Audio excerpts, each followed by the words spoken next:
nada, no quiero quitar más tiempo al panel siguiente. Gracias a todos mis colegas e invitados. El tema de diversidad es pues enorme, pero en fin, ya habrá oportunidad para seguir conversando de ello. Muchas gracias a Lipa, a mis colegas y nuevamente las disculpas al panel siguiente, a quienes, bueno, doy la bienvenida. Gracias. Muchas Muchas gracias. gracias a usted, doctor José Tam, y a los Saludos a todos. expositores que nos han acompañado en este primer panel. De manera inmediata, en realidad comenzamos con la participación de la segunda mesa que tenemos programada para esta noche, en el segundo día de la Semana Arbitral IPA, en el que se desarrollará como tema cómo persuadir y convencer a un tribunal arbitral en un proceso virtual, la estrategia legal frente a un caso luego del COVID-19. Para ello, contamos con la participación del doctor Enrique Ferrando del estudio Sterling Abogados. Contamos con la participación del doctor Enrique Palacios del estudio Enrique Palacios de Perú. Contamos con la participación del doctor Gustavo Miro Quesada del estudio Miro Quesada Abogados. También contamos con la participación del doctor Jaime Heredia del estudio Rodríguez Sangobaldo Abogados y con la participación del doctor Roger Zabaleta del estudio Rebasa Alcázar y de las Casas. En esta oportunidad tenemos el honor de que esta mesa sea presidida y dirigida por el doctor Enrique Palacios, a quien le cedo el uso de la palabra para que tome la conducción de la mesa. Ok. Buenas noches. A ver, estamos... Muy bien.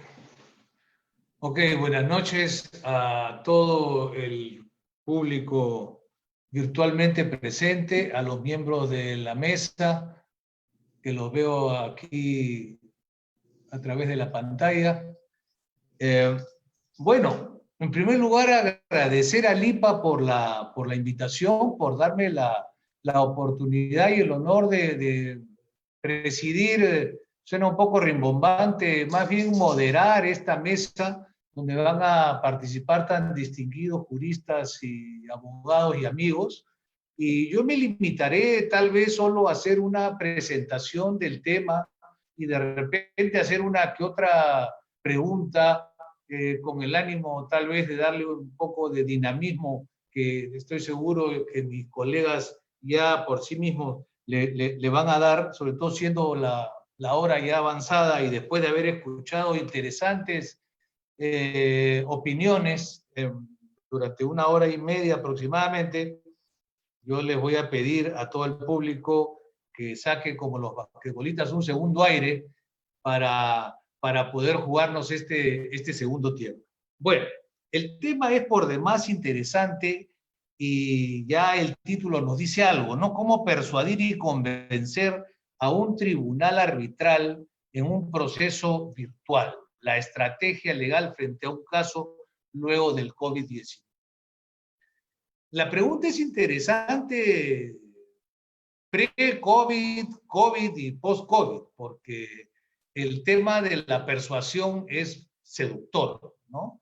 Porque, vamos, todos sabemos cuál es el rol que nos toca como abogados, la función que tenemos como abogados frente a una controversia que es la de sostener una posición, defender intereses, defender derechos. Y claro, lo que tenemos que hacer entonces es persuadir, ¿no es cierto?, al juzgador, árbitro o juez, de que la posición que nosotros estamos llevando es la posición que debe ser comprada, entre comillas, adquirida por él, ¿no? Entonces, persuadir, ¿no? Yo lo primero que hice fue tratar de confirmar qué dice la Real Academia sobre persuadir, ¿no? Todos sabemos, pues, persuadir, sinónimo, convencer, ¿no? Claro, pero la Real Academia dice que es inducir, mover, obligar a alguien con razones a creer o hacer algo, ¿no? Esto es muy descriptivo. Bueno, y claro, entonces, ¿cómo logramos ese objetivo? Las leyes, los reglamentos arbitrales no nos dicen cómo desarrollar esa actividad y cómo lograr ese objetivo, ¿no? Esto es más o menos como en el fútbol, es decir, las reglas del fútbol nos dicen cómo se juega el partido, cuánto tiempo dura, hasta dónde puedo hacer una jugada, desde dónde puedo hacer un tiro o un lanzamiento, qué cosas puedo y no puedo hacer. Pero claro, nadie me dice cómo debo plantear la estrategia, cómo debo jugar el partido para ganarlo, ¿no? Entonces, eso es lo que tenemos que analizar ahora y conversar ahora. Y me parece que lo primero que podríamos hacer es presentar o darnos cuenta que, como en un partido de fútbol, en un arbitraje o en un proceso, hay pues diferentes actos, diferentes jugadas que se pueden hacer, ¿no es cierto? En el fútbol un tiro libre, un penal, un saque, un córner, etcétera, etcétera. En el proceso arbitral, en este partido, hay actos escritos, hay actos orales, hay actos postulatorios, hay actos de prueba, hay actos de impugnación, actos de alegación. Y son esos criterios los que nos han llevado a este panel a distribuirnos los temas en función de la naturaleza de estos actos. Porque, claro, para lograr esta persuasión nosotros hacemos dos cosas, ¿no es cierto? Hay un discurso y hay pruebas. El discurso estará contenido en los actos postulatorios y también en los alegatos, y las pruebas, bueno, pues son las herramientas que sustentan los hechos que invocamos. Entonces, en base a ese criterio, vamos a escuchar ahora a mis amigos y compañeros de mesa, Enrique Ferrando, que va a hablar de la importancia de los escritos postulatorios, es decir, esta jugada inicial en este partido, ¿no? Roger Zabaleta nos va a hablar de herramientas de persuasión y las llamadas falacias en las audiencias virtuales. Gustavo Miro Quesada, centrándose en la prueba, nos va a proponer unas ideas sobre los interrogatorios a peritos expertos y testigos. Y finalmente Jaime Heredia nos va a ilustrar sobre una jugada muy importante en este partido, que son los alegatos orales. Entonces, para no abusar del tiempo y dejar que las estrellas brillen, le voy a dar el uso de la palabra a mi tocayo Enrique Ferrando. Adelante. Quique. Ahí está. Muchas gracias. Muchas gracias, tocayo. Muchas gracias a Lipa por la invitación. Y gracias a todos los que todavía se han quedado enganchados para escucharnos. Prometo que voy a ser más breve del tiempo que tenía asignado, porque además me ha tocado comentar sobre los escritos postulatorios, que quizás son los escritos que menos han sufrido la necesidad de adaptarse al procedimiento virtual. O sea, es poco los escritos postulatorios son el patito feo, porque los webinars no son sobre los escritos postulatorios. Los webinars y los análisis se están haciendo sobre las audiencias y los problemas que hay en las audiencias, el lenguaje corporal versus el lenguaje verbal, ¿no es cierto? Y las imágenes y las presentaciones. Pero los escritos postulatorios, ¿qué ha pasado con los escritos postulatorios? O sea, ¿ha habido realmente algún cambio con los escritos postulatorios como consecuencia de esta necesidad de virtualizar el proceso? Parece que en principio no. O sea, los escritos postulatorios pues no son fashion para este tipo de procesos. O sea, se siguen redactando por escrito, es el lenguaje escrito. Para los que seguimos en el proceso arbitral, bien sea como árbitros o como abogados, ¿qué cambio ha habido importante en relación a los escritos postulatorios? Se siguen redactando por escrito, se presentan. El medio de presentación por correo electrónico o a través de un enlace de un archivo que está en la nube, o a través de la plataforma digital que ya han incorporado algunos centros de arbitraje, no está haciendo realmente la diferencia. Eso ya existía antes del COVID. O sea, ya se usaba muchísimo el mecanismo digital para presentar escritos, y eso aliviaba bastante todo ese trámite de llevar físicamente el escrito hasta la mesa de partes, tener el sellito de la presentación, ¿no es cierto? Tener todos los documentos también presentados físicamente, y luego había que escanearlos. Era todo un trámite bastante tortuoso, la verdad. Entonces, los procedimientos ya se habían aliviado bastante con el uso de herramientas digitales.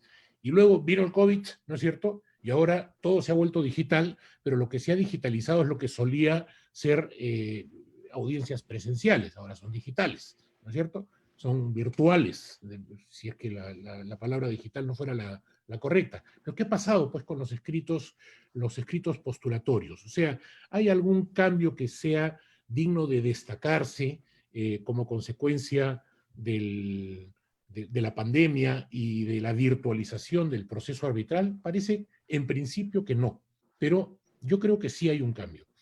Yo creo que sí hay un cambio porque lo que ha cambiado en realidad es el paradigma.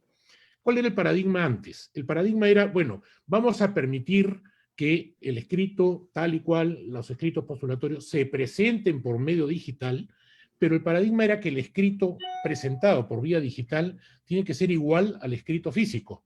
Es decir, inclusive en muchas actas de instalación se fija como regla, sobre todo los casos en donde el Estado participa, que por lo menos los escritos postulatorios se van a presentar en una versión física sin perjuicio de que se presenten en vía digital. En otras palabras, básicamente el paradigma era, ojo, te estamos dando la facilidad de que presentes el escrito por vía digital, pero tanto el archivo del escrito como los anexos deben ser iguales a la versión impresa.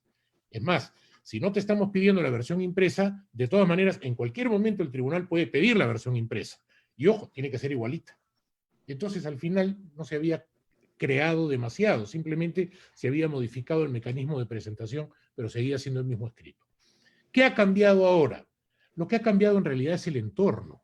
Y al cambiar el entorno, también ha cambiado el paradigma, porque ahora ya no hay versión escrita, ni va a haber versión escrita.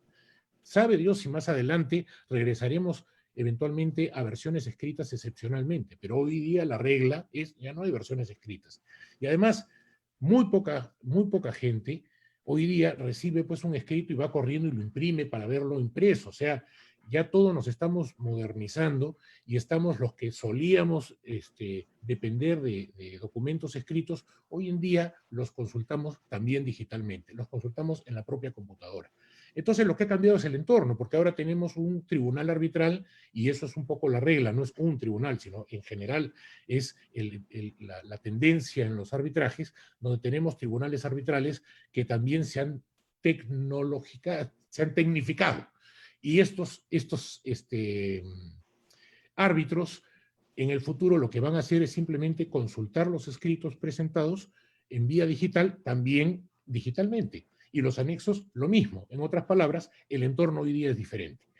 Y eso, entonces, permite recordar que los escritos postulatorios son sumamente importantes para la estrategia de defensa, pero no solamente hoy día esos escritos son los que marcan las cuatro esquinas de la controversia. O sea, no están limitados a eso. No están limitados simplemente a exponer los argumentos de defensa o iniciales, ¿no es cierto?, con el cual el tribunal va a tomar conocimiento de la controversia. Eso no está limitado a eso. Y además no es tema de esta noche explicar, bueno, cómo se debe redactar una demanda, cómo se debe redactar una contestación. O sea, al final todos sabemos cuáles son los consejos que deben seguirse para redactar una demanda, una contestación de demanda. No vamos a dedicarnos a explicar cómo se hace la limonada. Básicamente lo que sí debemos tener en cuenta es que hoy día un escrito de demanda, un escrito de contestación, no solamente es el escrito postulatorio, sino además es una herramienta para el tribunal arbitral. ¿Por qué una herramienta? Porque hoy día, como ya está digitalizado, podemos utilizar definitivamente este vehículo para incorporar una serie de herramientas al escrito que vamos a presentar digitalmente. Por ejemplo, empezamos.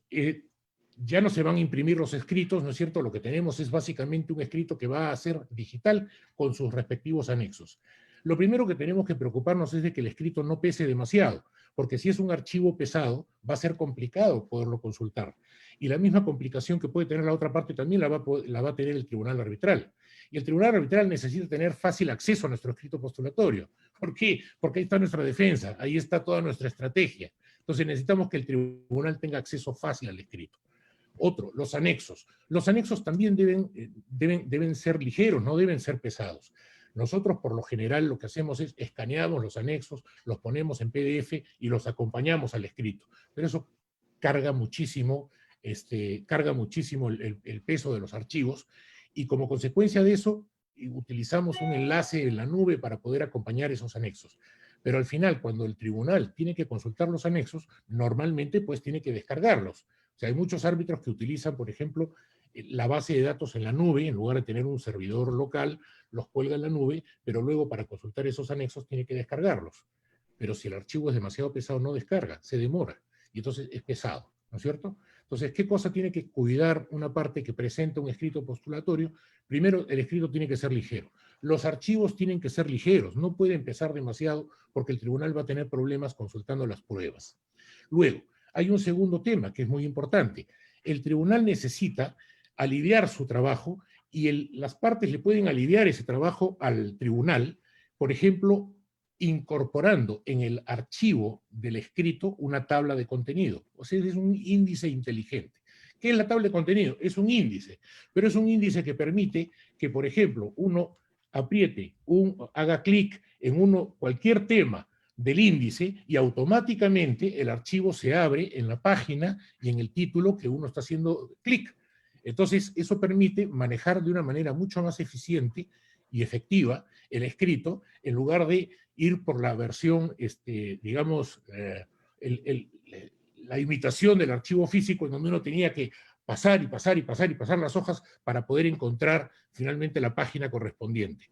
¿Por qué los escritos no incluyen una tabla de contenido? No es usual hacerlo, pero es una herramienta que está disponible y que debería utilizarse, ya que ahora los escritos van a ser básicamente digitales, entonces hay que tratar de facilitarle al tribunal las herramientas que le permitan llegar a nuestros argumentos y llegar a nuestras pruebas. La tabla de contenido es algo que debería utilizarse también con los anexos. Cada vez que el tribunal va a revisar los anexos, tiene que echarse a buscar, oye, ¿dónde está el anexo A34? Corre a buscar los anexos, ¿no es cierto? Y además el anexo A34 solamente se llama A34, no tiene nombre específico. Pero si uno tiene la tabla de contenido, puede ir directamente al anexo y llega a él. Ahora, hablando de la tabla de contenido, ¿por qué no se utiliza, por ejemplo, la herramienta de los hipervínculos? Es muy usual utilizar la herramienta de hipervínculos en los PowerPoints. Uno hace una exposición PowerPoint, ¿no es cierto? Presenta una imagen y entonces aprieta el hipervínculo y ¡boom! Sale el documento o sale aquello que uno quiere destacar que está detrás. Pero en los escritos no se utilizan los hipervínculos. Y eso no tiene razón de ser. En realidad, si alguien quiere facilitarle la vida al tribunal, yo presento un escrito y cada vez que le digo al tribunal, oye, y esto está en el documento tal, y le pongo el hipervínculo. Como el escrito es digital, entonces el tribunal lo único que tiene que hacer es el clic sobre el hipervínculo y le abre el documento. Con lo cual, tiene acceso a todos los documentos en tiempo real. Otro aspecto que, por ejemplo, se puede utilizar como herramienta y que me encantaría, por ejemplo, como tribunal, poder leer escritos que tengan este tipo de herramientas, incluir las tablas, los cuadros, los cálculos y similares en el formato en el cual fueron creados, con el software con el cual fueron creados, no un PDF. O sea, de nada le sirve al tribunal, por ejemplo, que le acompañen un cuadro Excel con cálculos, pero en PDF, porque no puede usar el cuadro, no puede analizar la información, simplemente asume un rol pasivo el tribunal y solamente puede mirar el cuadro, pero no puede usarlo. Sin embargo, si se le entrega en formato Excel, las tablas, los cuadros, etcétera, en los formatos en que han sido creados, entonces el tribunal va a poder también utilizar esas herramientas. Claro, el cuidado tendría que tenerse de que se acompañe también eventualmente una versión PDF que haga las veces de una copia de seguridad para que el documento no sea alterado. Pero definitivamente le puede ayudar muchísimo al tribunal tener ese tipo de herramientas. Por otro lado, hoy día se puede perfectamente acompañar a una demanda, a una contestación, no solamente ilustraciones, se pueden acompañar videos, audios, imágenes, imágenes dinámicas, interactivas, imágenes 3D. O sea, todo aquello que en ocasiones se solía reservar para una audiencia de pruebas, hoy día se pueden acompañar a la demanda, ¿por qué no? O sea, uno puede estar leyendo pues una demanda, una contestación y encontrar un video que es relevante. No solamente videos que sirven como prueba, sino videos recreativos de los hechos que se están tratando de explicar. De hecho, en mi experiencia, cuando he tenido, por ejemplo, pocos casos en el pasado que eran muy complejos y una de las partes había decidido presentar un video elaborado específicamente con la finalidad de ilustrar cómo es que se produjo el siniestro, ¿no es cierto?, el hundimiento de una embarcación. Tuve un caso muy interesante, el hundimiento de una embarcación, y el video estaba recreando exactamente cómo se había hundido y cómo había venido la ola y todo lo demás, y la verdad es que fue sumamente ilustrativo, porque gracias a ese video el tribunal pudo entender perfectamente qué es lo que realmente había ocurrido, porque las descripciones, claro, las descripciones son como los libros, ¿no? Uno se va imaginando las cosas. Normalmente uno dice, bueno, el libro estaba mejor que la película. Sí, pero el libro puede hacer volar pues la imaginación, ¿no es cierto? Y uno puede terminar teniendo 7 versiones de los mismos hechos, ¿no? Incluso recuerdo una película en la que el tema central de la película era que hay un crimen en una plaza, hay un asesinato, y luego la película va mostrando 7 versiones diferentes de los mismos hechos, según dónde estaban los testigos que miraron el asesinato. Y eso es así, o sea, realmente los hechos se pueden contar de diversas maneras, pero la oportunidad que tiene el demandante, el demandado, de contar su historia es en los escritos postulatorios. Es una gran oportunidad de contar una historia. A veces esa oportunidad se desperdicia. ¿Cuántas veces hemos visto escritos mal redactados, que pierden tiempo proponiendo discusiones sobre temas que no son controvertidos, páginas de páginas de páginas explicando el derecho, cuando el derecho no está controvertido, ¿no es cierto? Y le quieren explicar al tribunal, pues, qué es lo que dicen los artículos del Código Civil y doctrinas que todo el mundo conoce. O sea, finalmente son escritos que pierden la gran oportunidad de presentarle al tribunal arbitral una historia. Pero hoy día no solamente tenemos la oportunidad de presentarle al tribunal nuestra historia y las pruebas respectivas, sino tenemos la gran oportunidad de utilizar las herramientas digitales que existen a la mano para poder presentar una cosa mucho más rica en contenido, en pruebas, en ilustración. Y entonces mi sugerencia, y esto es, digamos, lo que correspondería decir con relación a los escritos postulatorios, es que usemos esas herramientas, ¿no es cierto?, para beneficio del tribunal. Si nosotros logramos hacer un escrito postulatorio, que le sirva al tribunal para conocer los hechos, para encontrar eficientemente las pruebas que hemos acompañado, que tenga las pruebas y las ilustraciones que el tribunal necesita, probablemente el tribunal va a tomar ese escrito y nosotros vamos a lograr que el tribunal nos acompañe con nuestro escrito hasta el momento del laudo. ¿Cuántas veces ha sucedido que en una audiencia, por ejemplo, se cita un documento y el tribunal le dice al secretario, ¿puede ubicar ese documento en el expediente? Y el secretario se echa pues a buscar y a buscar las páginas, ¿no es cierto?, el escrito, cuando lo único que hay que hacer es apretar un botón. Y la parte que está presentando el documento también debería estar en posición de apretar un botón y mostrar el documento en la fecha en que lo presentó. Pero si el tribunal tiene una guía que tecnológicamente le permite acceder a todos esos documentos, finalmente esa es la guía que el tribunal va a tomar como referente al momento de laudar. Entonces, de lo que se trata en este caso es de usar las herramientas que están disponibles. Disculpen que no estoy hablando específicamente de estrategias, porque las estrategias de una demanda, de una contestación, siguen siendo las mismas. No cambia por el hecho de que hoy día estamos más digitalizados, estamos en un mundo virtual. Los consejos siguen siendo los mismos, pero usemos las herramientas. Esas herramientas van a ser sumamente útiles para el tribunal arbitral. Muchas gracias. Gracias, Enrique. Efectivamente, dijiste que no nos ibas a hablar de cómo hacer la limonada, pero nos has hablado de cómo hacer una limonada moderna. Es decir, verdaderamente ha sido de gran utilidad tu exposición. Creo que debemos recoger una serie sugerencias y de tips que has mencionado, ¿no es cierto? El uso de las herramientas, incorporarlas en nuestra demanda. Entonces, el tema de los actos postulatorios, ese patito feo no es tan feo, resulta ser un tema muy importante dentro del gran tema que estamos tratando esta noche, ¿no? Claro, no la estrategia en el sentido del contenido, pero sí la estrategia en el sentido del manejo de los mecanismos para lanzar el mensaje y, como has dicho, que llegue, ¿no es cierto?, que llegue a la conciencia del juzgador y que permanezca en el juzgador, porque eso es muy importante, ¿no es cierto?, que el mensaje llegue con simplicidad, con claridad y con una vocación de fijación, ¿no es cierto?, que quede fijo en la conciencia del jugador para que lo acompañe durante todo el proceso hasta el momento de laudar, ¿no? Eso es de vital importancia. Y está muy vinculado también con la limonada tradicional, ¿eh? Porque en realidad muchos, los abogados a veces tenemos la deformación de expresar las cosas con mucha pompa, con mucha fanfarria, ¿no es cierto? Y llenar la demanda de páginas, ¿no? Y los expedientes de folios, ¿no?